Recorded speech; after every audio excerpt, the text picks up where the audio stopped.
guys, good evening. Nakasakay po kami ng Move It. Yun ang tinatawag nila dito sa Thailand. Bagong usong sakyanan na. So ayan ang aking mga companion. Mga companion talaga. Hindi masyadong clear kasi kasi night man siya ngayon, pero we are going back home. So, dito kami dumaan sa Hapito. Yeah, ayan yung Move It. Pwede siyang 6 ang person ang kasya dito. 6 person pwede siya. So, ulitin naman natin yung video pag clear, pag maumaga na. So, tignan mo ang galing. Ang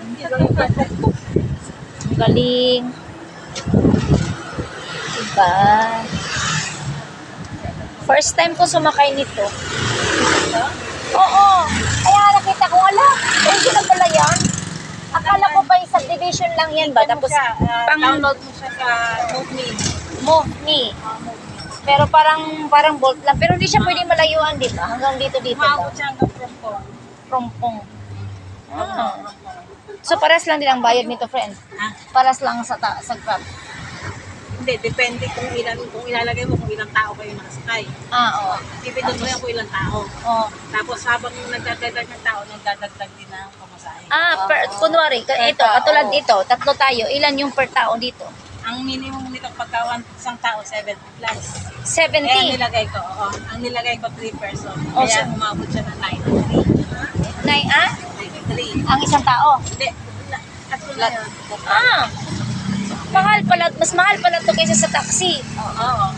Oh. Parang sa 115 at 22, diba? Mas Oo. mura yung 22 kaysa sa 115. Pareho lang naman silang aircon bus. Kaya nga. Diba? So, now I know. Ganito pala siya. Pero, nice man kay open talaga, Sarap. Sarap ng feelings. Parang tok-tok lang. Ito service ko pag mga dati ko kapupunta. So, good night. Good night, good night. See you again. Next time. See you when I see you. Ganun man yun. Diba? Uuwi ng mga Inday. Galing layas-layas. Ayan. Uuwi na kami. Galing kami naglaglaag. So, bye-bye for now. Bye-bye. Sarap ng